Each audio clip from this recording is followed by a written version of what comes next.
आदाब, नमस्कार। आप देख रहे हैं INN चैनल। मैं हूं शेख अहमद अली। इस न्यूज़ बुलेटिन में आइए नजर डालते हैं दिन भर की बड़ी खबरों पर। अवामी नुमाइंदों के नामपल्ली मेट्रोपॉलिटन कोर्ट ने निर्मल और निजामाबाद में की गई तकारीर में तेलंगाना में मजलिसी फ्लो लीडर अकबरुद्दीन अवैसी को बेकसूर करार दिया। इस अहम फैसले के पेश नज़र पुलिस ने नामपल्ली कोर्ट कॉम्प्लेक्स और उसके अतराफ सिक्योरिटी के वसी इंतजाम किए थे। पहला मामला साल 2012 का है, जिसमें निर्मल टाउन पुलिस ने अकबर अवैसी के साथ साथ मजलिस के टाउन सदर अजीम बिन याहिया के खिलाफ ताज़ीरात हिंद की दफा 120 बी, 120 बी, 153 ए, 295 ए, 298 और 188 के तहत मामला दर्ज किया था। इस मामले में अदालत ने 38 गवाहों की जिरह की और मजलिसी कायद की तकरीर की ऑडियो वीडियो क्लिपिंग के सिलसिले में चंडीगढ़ के फॉरेंसिक लैब की रिपोर्ट का भी जायजा लिया। दूसरे मामले में अदालत ने 2013 में अकबर अवैसी की जानिब से निजामाबाद में की गई तकरीर में भी उनको बेकसूर करार दिया। उनके खिलाफ ताज़ीरात हिंद की मुख्तलिफ दफात के तहत निजामाबाद 2 टाउन पुलिस ने मामला दर्ज किया था और 5 फरवरी 2013 को सेकंड एडिशनल मजिस्ट्रेट निजामाबाद जिले ने उनकी जमानत मंजूर की थी। अकबर अवैसी के एडवोकेट एम ए अलीम ने कहा कि अकबर अवैसी के खिलाफ इस्तिगासा की जानिब से केस को साबित करने में नाकामी के बाद अदालत ने अकबर अवैसी को बेकसूर करार दिया, क्योंकि उनके खिलाफ इल्जामात को साबित करने के लिए इस्तिगासा के पास शवाहिद नहीं है।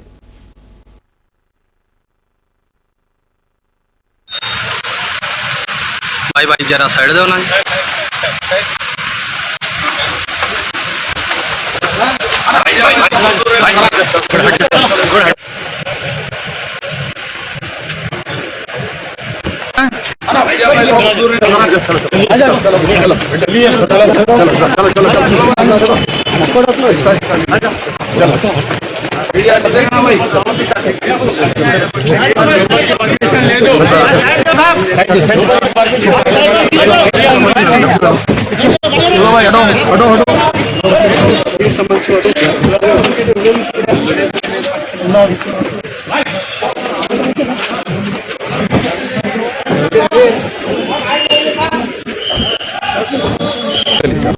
ఒక కేసు ఏమో నిజామాబాద్ పోలీస్ ఇన్వెస్టిగేషన్ చేశారు, సగం ఇన్వెస్టిగేషన్ ఏమో సిఐడి చేశారు, వేరే కేసు ఏమో నిర్మల్ పోలీస్ ఇన్వెస్టిగేషన్ చేసింది।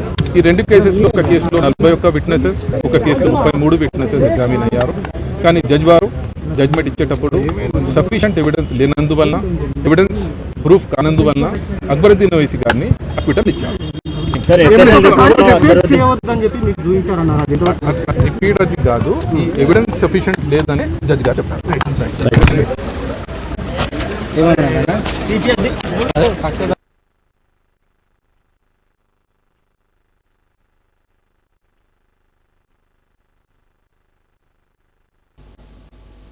पुराने शहर के किशनबाग इलाके में वाक़े प्राइवेट स्कूल में उस वक्त कशीदगी फैल गई जब कई वालिदैन और तुलबा ने एक टीचर को मुलाजिमत से हटाए जाने के खिलाफ एहतजाज किया। हुजूम पर काबू पाने के लिए पुलिस ने लाठीचार्ज किया, जिसमें चंद तुलबा जख्मी हुए। चारशंबे की सुबह कई वालिदैन और तुलबा गौतम मॉडल स्कूल किशनबाग पहुंचे और टीचर मोहम्मद इस्माइल की अचानक बरतरफी के बारे में दरियाफ्त किया। इस दौरान इस मामले पर वालिदैन और इंतजामिया के दरमियान काफ़ी बहस और मुबाहिस हुई, क्योंकि तुलबा की जानिब से टीचर की बरतरफी पर तसल्ली बख्श जवाब नहीं मिला, जिस पर स्कूल इंतजामिया ने पुलिस को इत्तला दी। स्कूल में उस वक्त हंगामा बर्पा हो गया जब तुलबा ने पुलिस एहलकारों को अहाते में देखा और वो मुश्तइल हो गए। इसी दरमियान स्कूल चेयरमैन की गाड़ी का घेराव करने की कोशिश के बाद पुलिस ने लाठीचार्ज किया।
राइट। ये बहादुरपुरा पुलिस स्टेशन इलाके में किशन बाग में गौतम मोहरा हाई स्कूल है। ये स्कूल को हैदराबाद शहर में कई ब्रांचेस है। इसका एडमिनिस्ट्रेशन सिटी में रहता। इसका टीचर्स रिक्रूटमेंट और ट्रांसफर्स भी वो मैनेजमेंट करते हैं। ये बहादुरपुरा किशन बाग ब्रांच में जो है इस्माइल फिजिक्स टीचर को यहाँ से ट्रांसफ़र करें। वो ट्रांसफ़र में थोड़े लोगों नाराज़ है, पेरेंट्स और स्टूडेंट्स। वो टीचर को यहाँ ही रखना बोल के डिमांड आया। वो मैनेजमेंट उनको थोड़ा एडमिनिस्ट्रेशन ग्राउंड से उनको ट्रांसफ़र करें, यहाँ नहीं रख सकते बोल के बोले। फिर भी वो पेरेंट्स का डिमांड नहीं వాళ్ళు కూడా పరిశీలిస్తూ ఉన్నారు। ఇంకా पूर्ति उनका पेरेंट्स का जो डिमांड रखे इनको यहाँ रखना बोलते, फिर भी उन लोग सोच रहे हैं और अभी तक तो फाइनल डिसीजन नहीं लिए।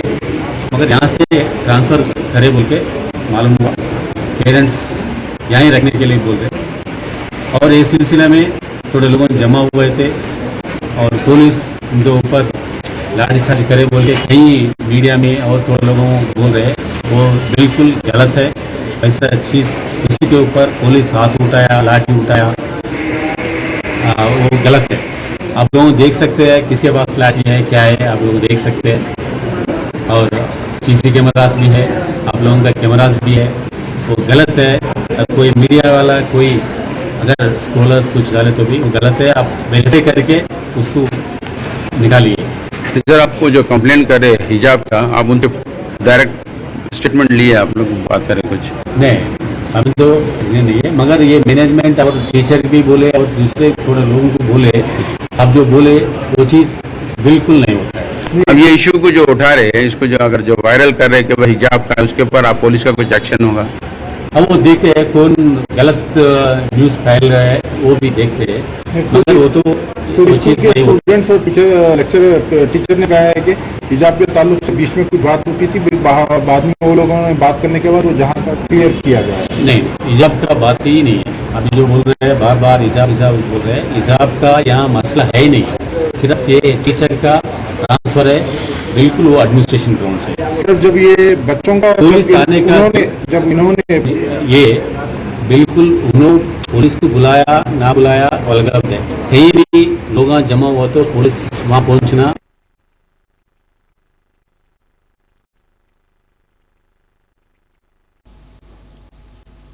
हैदराबाद में डॉक्टर बी आर अम्बेडकर के 125 फीट तवील मुजस्मे की नकाब कुशाई रवान साल के खत्म तक अमल में आएगी। दुनिया भर में बाबा दस्तूर हिंद का इतना तवील मुजस्मा कहीं भी नहीं है, जो हैदराबाद के कल्ब में हुसैन सागर झील के करीब नस्ब किया गया है। वजीर बल्दी नज़्म नस्ब व शहरी तरक्की KT रामाराव ने वजीर समाजी बहबूद कुप्पुला ईश्वर के साथ चारशुम्बे को कांसे के मुजस्मे की तनसीब के कामों का जायजा लिया, जिस पर 150 करोड़ रुपए का खर्च आ रहा है। केटीआर ने बताया कि बुनियाद के 90-95% काम मुकम्मल हो गए हैं और मुजस्समे के अतराफ 11 एकड़ के इलाके को एक सयाहती मरकज के तौर पर तरक्की दी जाएगी। उन्होंने बताया कि म्यूजियम, तस्वीरी गैलरी और नुमाइशी लाइब्रेरी के जरिए डॉक्टर अम्बेडकर की जिंदगी और कामों को उजागर किया जाएगा। मुजस्समे के करीब एक मेडिटेशन सेंटर और मीटिंग हॉल भी होगा। वजीर बल्दी नज़्म नस्र ने कहा कि मुजस्समे के काम तेजी के साथ जारी हैं और वजीर समाजी बहबूद इन कामों पर मुसलसिल नजर रखे हुए हैं। ओहदेदारों के मुताबिक इस मकाम पर तमाम सहूलतें बशमूल बैतुल खला, कैंटीन और पार्किंग भी रहेगी। इन वज़रा ने डॉक्टर अम्बेडकर की यौम पैदाइश के एक दिन कबल इन कामों का जायजा लिया। केटीआर ने कहा कि चीफ मिनिस्टर चंद्रशेखर राव समाज के तमाम तबकात के बहबूद के लिए काम करते हुए डॉक्टर अम्बेडकर के नक्श कदम पर चल रहे हैं और डॉक्टर अम्बेडकर के तवील तरीन मुजस्समे की तनसीब भी चीफ मिनिस्टर का एक दरीना ख्वाब है, जिन्होंने 14 अप्रैल 2016 को डॉक्टर अम्बेडकर की 125वीं यौम पैदाइश तकरीब के मौके पर इस प्रोजेक्ट का संग बुनियाद रखा था।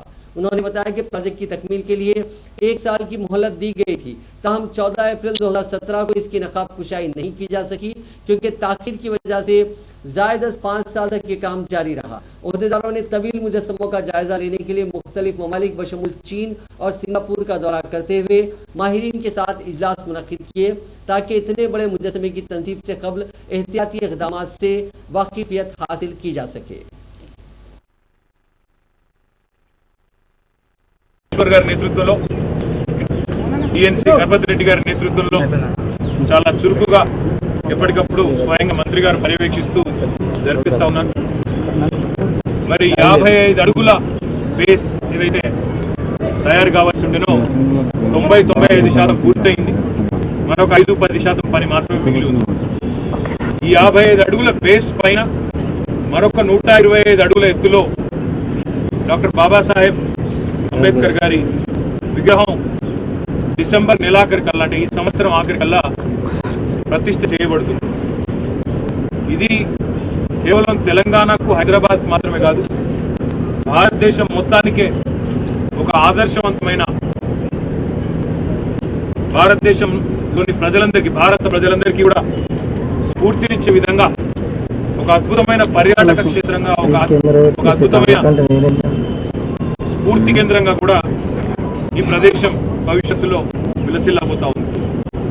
ఎందుకు అంటే మా గౌరవ ముఖ్యమంత్రి గారు ఎప్పుడు చెప్తా ఉంటారు, బాబాసాహెబ్ ప్రవచించిన పాటలు బోధించు, సమీకరించు, పోరాడు అనే అంబేద్కర్ తత్వాన్ని పూర్తి స్థాయిలో జీర్ణం చేసుకొని, పూర్తి స్థాయిలో వంట పట్టించుకొని, లక్షల సంఖ్యలో ప్రజల్ని సమీకరిస్తూ తెలంగాణ రాష్ట్ర ఏర్పాటు आवश्यकता బోధిస్తూ వివరిస్తూ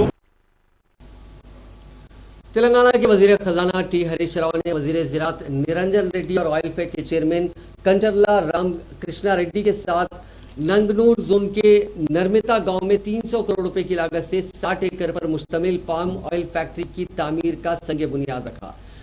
वजीर हरीश राव ने कहा कि अलहदा रियासत तेलंगाना की तश्कील के बाद रियासत में पाम ऑयल की यह पहली फैक्ट्री है। उन्होंने चीफ मिनिस्टर चंद्रशेखर राव की सताइश की और कहा कि ये उनकी कोशिशों की वजह से मिशन भागीरथ और कालेश्वरम लिफ्ट इरिगेशन स्कीम के जरिए 24 घंटे बिजली के साथ पानी फराहम किया जा रहा है। उन्होंने कहा कि सिद्दीपेट में किसानों की आमदनी बढ़ाने की कोशिश में वजीर निरंजन रेड्डी की मदद से इस इलाके को ऑयल पाम डिस्ट्रिक्ट करार दिया गया है। हम फी एकड़ 80,000 रुपए सब्सिडी फराहम करेंगे।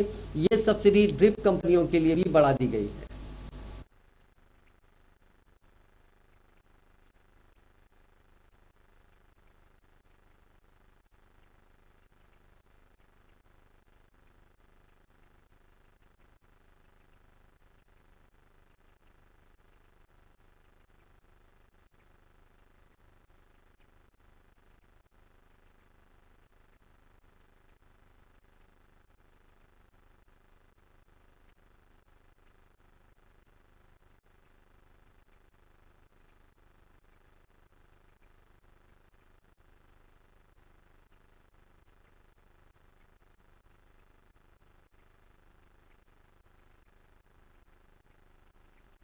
ఆయిల్ ఫెడ్ ఫ్యాక్టరీ ఇక్కడ నిర్మాణం కావించడానికి అవసరమైనటువంటి సంపూర్ణమైనటువంటి శ్రద్ధ వారు తీసుకున్న కారణంగా ఇలా మా ఆయిల్ ఫెడ్ సంస్థ, ఈ రాష్ట్ర ప్రభుత్వ సంస్థ 300 కోట్ల రూపాయలను వెచ్చించి సిద్దిపేట జిల్లాలో ఆయిల్ ఫెడ్ కర్మాగారాన్ని నిర్మాణం చేయబోతున్నాం. దానికి మీ అందరి సమక్షంలో ఇలా శంకుస్థాపన చేసుకున్నాం. అందుకోసం నాకు చాలా ఆనందంగా సంతోషంగా ఉందని చెప్పి మనవి చేస్తున్నా. 2 కారణాల చేత ప్రతి సందర్భంలో కూడా ఈ రాష్ట్ర ప్రజానికం సిద్దిపేట వైపు చూస్తుంటారు. అతిశయోక్తి లేదు ఇట్లా నేను చెప్పేటువంటి దాంట్లో యథార్థం చెప్తున్నా. 2 కారణాల చేత ఈ రాష్ట్ర ప్రజానికం అందరూ కూడా సిద్దిపేట వైపు చూస్తుంటారు. ఒకటి, రాష్ట్రంలో ఏం పని కొత్తగా జరిగినా అది సిద్దిపేటలో మొదలవుతుంది. అందుకోసం ఇది చూసి మళ్ళీ మేం చేయాలనేటువంటి ఆసక్తితోనే అందరూ చూస్తారు. అది ఎమ్మెల్యేలు కావు. ఏమన్నా సోయుందా? మీ కాంగ్రెస్ జమానాలో ఇదే సిద్దిపేట జిల్లా కానీ రాష్ట్రంలో కరెంటు కోతలు తప్ప ఏమైనా ఉన్నాయి? ఒక మడి ఎండకుండా కాంగ్రెస్ ప్రభుత్వ హయాంలో 1 ఎకరానన్న పంట వండిందా? మడి ఎండకుండా యాసంగి పంట తీసిన రైతు ఉన్నాడా? కరెంటు కోతలు, కాలిపోయే మోటార్లు, పేలిపోయే ట్రాన్స్ఫార్మర్లు, నెర్రలు బాచిన భూములు, ధర రాదు, నీళ్లు లేవు. ఇది కాంగ్రెస్ జమానా. ఇంకా వీళ్ళట ఉద్ధరిస్తారట. ఇంకా కాంగ్రెస్ గురించి వాళ్ళేదో కలలు కంటున్నారు. నీ పార్టీ ఇచ్చుకపోయింది, దేశంలో ఉన్న సీట్లే పోతున్నాయి. ఇంకా ఏంటంటే గవర్నమెంట్ ఏడాదిలో గవర్నమెంట్ వస్తుంది వీళ్ళ ముఖానికి. మీ ఉన్న సీట్లే రావు. మీకు ఏం చూసేయాలి కాంగ్రెస్ కు? నీ సంసారమే నీ చక్కగా లేదు, నీ కాంగ్రెస్ పార్టీ నీ చక్కగా లేదు. ఇంకా నువ్వట ఈ రాష్ట్రంలో అధికారంలోకి వస్తావట. ఏం చేసినావు నువ్వు అధికారంలో ఉన్నాడు? నువ్వు 200 పెన్షన్ ఇస్తే కేసీఆర్ 2016 ఇచ్చిండు.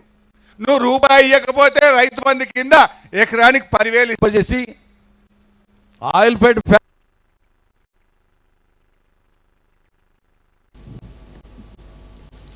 वजीर आला चंद्रशेखर राव की हिदायत पर आज रियासती वजीर सयाहत वी श्रीनिवास गौड़ ने महबूबनगर जिले में धान की खरीदारी के इंतजामात का जायजा लिया। इस इजलास में टीआरएस एमएलए ए वेंकटेश्वर रेड्डी, सिविल सप्लाईज और दीगर एजेंसियों के आला ओहदेदार मौजूद थे। इस मौके पर श्रीनिवास गौड़ ने हिदायत दी कि किसानों से धान की खरीदारी में किसी किस्म की लापरवाही न बरती जाए और बिना किसी गलती के सभी किसानों से उनकी धान की पूरी फसल खरीदी जाए।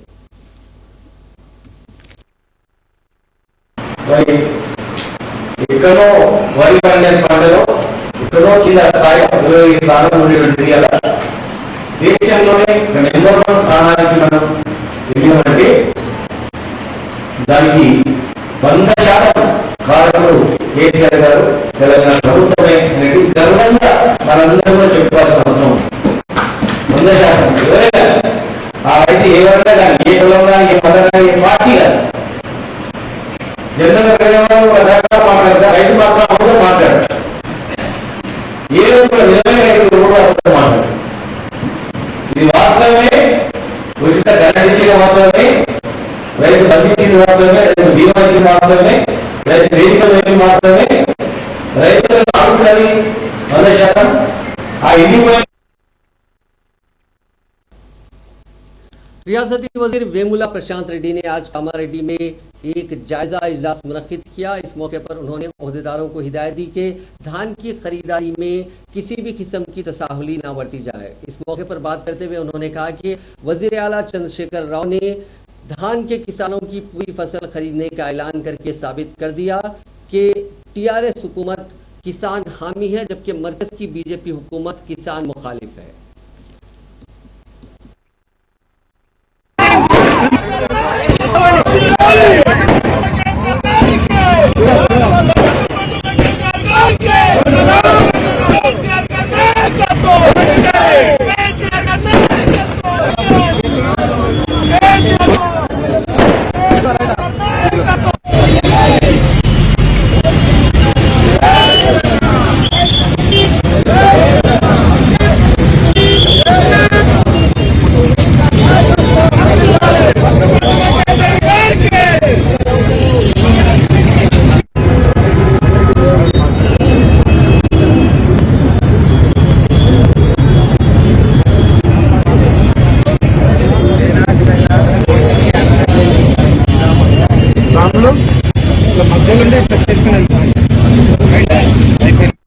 భారతదేశంలో రాష్ట్రాల్లో పండిన वजीर दाखिला मोहम्मद महमूद अली ने दावा किया है कि टीआरएस पार्टी अवाम की बिलखुसूस मुसलमानों की हमदर्द और तरक्की की कोशिश वाली पार्टी है। साल 2007 में उस वक्त की कांग्रेस हुकूमत ने मुसलमानों के लिए 5% रिजर्वेशन का ऐलान किया था और ये ऐलान टीआरएस पार्टी के कहने पर किया गया था, क्योंकि साल 2004 के इंतखाबात में टीआरएस पार्टी ने अपने मैनिफेस्टो में मुस्लिम रिजर्वेशन का जिक्र किया था। उन्होंने इल्जाम लगाया कि कांग्रेस ने कभी भी इसका जिक्र नहीं किया था। टीआरएस पार्टी ने ही कांग्रेस से इत्तेहाद को खत्म करके मुस्लिम रिजर्वेशन के लिए दबाव डाला था और टीआरएस पार्टी शुरू से ही मुसलमानों को आबादी के लिहाज से 12% तहफुजात फराहम करने की कोशिश है।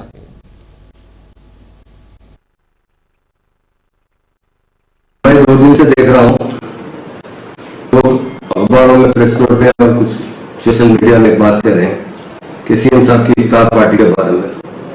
बड़ी अफसोस की बात है ये कि सीएम साहब एक वाहिद सीएम है जो हम तेलंगाना में गंगा जमुना तहजीब को फरोग देना चाहते हैं। इसीलिए वो सिर्फ मुसलमानों को नहीं, क्रिश्चियन को भी देते हैं, उसी तरह हिंदू भाई को भी बदखाना देते हैं। ये गरीब जो मुसलमान है जो गुर्बत की वजह से नए कपड़े नहीं पहन सकते, सीएम साहब ने लाखों कपड़े तेलंगाना के जितने मसाजिदों के जरिए उन गरीब लोगों को कपड़े तकसीम करते हैं और वहाँ इफ्तार का एहतमाम भी करते हैं और शाम में तनाव शाम भी देते हैं। ये तेलंगाना बनने से पहले कभी नहीं था, कोई स्टेट में नहीं भी है। बस सीएम साहब ने सोचा कि तेलंगाना स्टेट में अमन कायम किया जाए, प्यार और मोहब्बत को बढ़ाया जाए। उसके लिए उन्होंने खास तौर से रमजान, क्रिसमस और बकरमा में कपड़े तकसीम करना और लोगों के साथ अच्छा ताउन करना ताकि लोग रमजान का 1 महीना रोजा रहते, ईद में नए कपड़े रहते हैं। और कुछ लोग कांग्रेस के नाम में लीडर्स गैर जरूरी की बातें कर रहे हैं कि हम इफ्तार पार्टी को ऐसा कीजिए वैसा कीजिए। ये नाराज लोग हैं क्योंकि कांग्रेस दिन ब दिन खत्म होती जा रही है। ये कांग्रेस वही कांग्रेस है सारे हिंदुस्तान में हुकूमत करती थी, आज से 2 स्टेट तक महदूद हो चुकी और उसके बावजूद भी इन लोगों का खल है। कांग्रेस के दौर हुकूमत में 92 में बाबरी मस्जिद को शहीद किया गया। शहीद करने के बाद कितने फीसदार हुए, हजारों की तादाद में मुसलमान शहीद हुए फीसदार के अंदर। मगर तेलंगाना बनने के बाद कितना लैंड कंट्रोल है यहाँ पे, एक भी फीसद नहीं हुआ।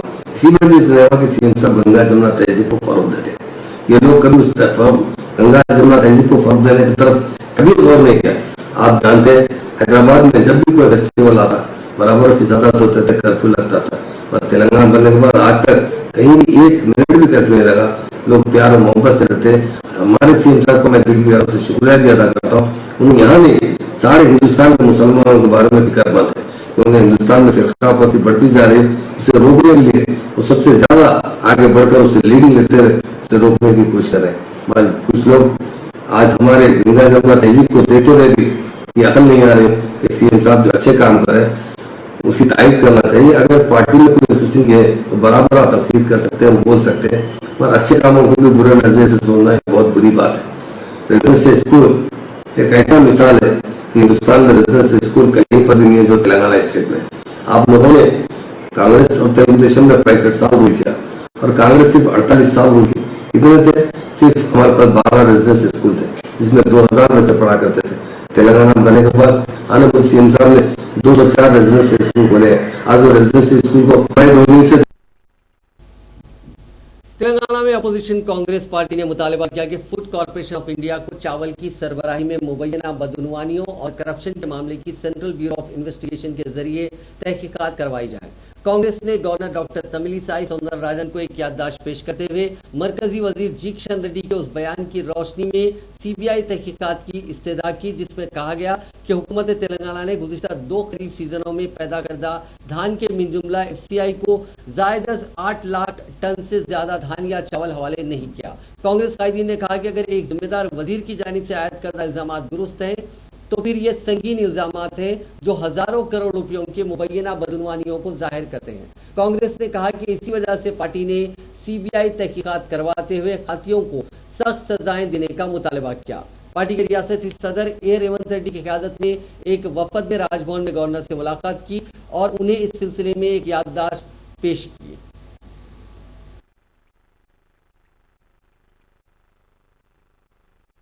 ఒకసారి సమగ్ర సర్వే అని చెప్పి బొంబాయి దుబాయ్కి పిలిపించి ఏ విధంగా ఆఫీసర్లందరూ డ్యూటీ చేసాం అన్ని డిపార్ట్మెంట్తో కలిపి ఒక కార్యాచరణ తీసుకొని ముఖ్యమంత్రి గారు కూడా డే టు డే పర్మిషన్ ఇచ్చి ఏదో చీఫ్ సెక్రటరీ గారితో నలుగురితో కమిటీ చేసిన అని చెప్పి నువ్వు వాళ్ళ ఇంట్లో కూర్చుంటే జరగదు. ఇది మాకు తెలుసు నీ పనితనం ఏందో. ఒక్కొక్క అధికారికి ఇవాళ నువ్వు 8 పోర్టుఫోలియోలు పెట్టావు.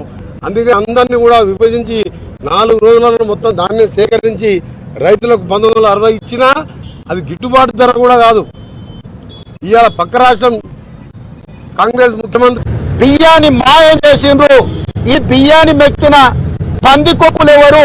ఈ పందికొక్కులను పట్టుకోవాల్సిన బాధ్యత కేంద్ర ప్రభుత్వానికి లేదా? ఇవాళ రాష్ట్ర ప్రభుత్వం, కేంద్ర ప్రభుత్వం ఒట్లను అడ్డం పెట్టుకొని, రైతులను అడ్డం పెట్టుకొని రాజకీయ ప్రయోజనానికి ఒకడు గల్లీలో ధర్నా చేస్తాడు, ఢిల్లీలో ప్రభుత్వాన్ని నడిపేటోడేమో గల్లీలో ధర్నా చేస్తాడు, గల్లీలో ప్రభుత్వం నడిపేటోడేమో ఢిల్లీలో ధర్నా చేస్తాడు. అంటే కొనాల్సిన ప్రధానమంత్రి ధర్నాలకే ఉన్నాడు ఆ పార్టీ. सदर रियासती बीजेपी और रुकने पार्लियामेंट बंडी संजय की कारों के काफिले को पुलिस ने यादगिरी गुट्टा के पास अचानक रोक लिया, जिसकी वजह से वहां कुछ देर तक हालात कशीदा रहे। पुलिस और बंडी संजय के दरमियान काफी देर तक लफ्जी तकरार देखी गई। वाज़ेह रहे कि सदर रियासती बीजेपी और रुकने पार्लियामेंट बंडी संजय कल से शुरू की जाने वाली प्रजा संग्राम यात्रा से कबल आज यादगिरी के राजा नरसिम्हा मंदिर के दर्शन के लिए रवाना हुए थे। दूसरी तरफ पुलिस ने साबिक रुकने कानून साज काउंसिल व बीजेपी कायद दिलीप कुमार को भी यादगिरी जाने से रोकने पर वो रोड पर एहतजाज करते हुए पुलिस के खिलाफ नारेबाजी की। रियासत के किसानों से धान की खरीदारी के गुज़िश्ता रोज वज़ीर आला चंद्रशेखर राव के ऐलान के बाद आज तेलंगाना के चीफ सेक्रेटरी सोमेश कुमार ने कलेक्टर्स और दीगर आला ओहदेदारों के साथ टेली कॉन्फ्रेंस मुनक़िद की और सूरत हाल का तफसीली जायजा लिया। उन्होंने साथ ही मुताल्लिक़ा अज़ला में धान की सूरत हाल के तफसीलात भी मालूम की। चीफ सेक्रेटरी ने कलेक्टर्स को हिदायत दी कि वो खुसूसी कंट्रोल रूम का क़याम अमल में लाएं ताकि रोजाना उनके जिले से धान की खरीदारी के मामले की पेशरफ्त की निगरानी की जा सके। उन्होंने कहा कि रियासती सतह पर भी एक खुसूसी कंट्रोल रूम कायम किया जाएगा। तेलंगाना हुकूमत की जानिब से शहर हैदराबाद और उसके अतराफ के सीढ़ियों वाले कुओं की बहाली के काम के हिस्से के तौर पर एक और सीढ़ियों वाले कुएं की बहाली का काम किया गया। हैदराबाद मेट्रोपॉलिटन डेवलपमेंट अथॉरिटी ने चोटुपल इलाके के लिंगोजी गुड़म में वाक़े ऐसे ही एक सीढ़ियों वाले कुएं को बहाल किया। इस कुएं में कई बरसों से कचरा डाला जा रहा था। इसमें कीचड़ और जंगली पौधे उगाए गए थे, जिनको साफ करते हुए इस कुएं को इसकी असली हालत में वापस लाया गया। इसको नई जिंदगी दी गई। तेलंगाना के महकमे शहरी तरक्की के special chief secretary Arvind Kumar ने इस खुसूस में ट्वीट करते हुए ये इत्तला दी। उन्होंने अपने ट्वीट में कहा कि इस कुएं की बहाली पर बेहतर एहसास हो रहा है। उन्होंने इस ट्वीट में वजीर इंफॉर्मेशन टेक्नोलॉजी KT रामाराव को भी टैग किया। साथ ही उन्होंने इस कुएं की पहली और उसकी बहाली के बाद की तस्वीर भी पोस्ट की। आज तेलंगाना हाई कोर्ट के अहाते में कुछ वकला ने एहतजाज किया। उनका मुतालबा था कि जजों के ट्रांसफर्स को लेकर ट्रांसपेरेंसी नहीं बरती जा रही है।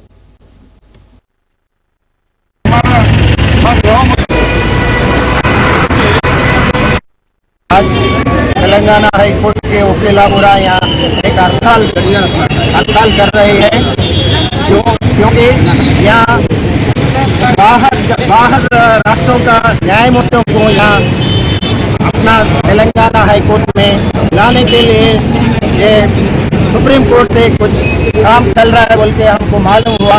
हम 60 साल लड़के तेलंगाना को हासिल कर लिए। हमारा ये रीजन का जो इंटरेस्ट है, हमारा इंटरेस्ट को हमारा ही जजेस ये काबुल करेंगे।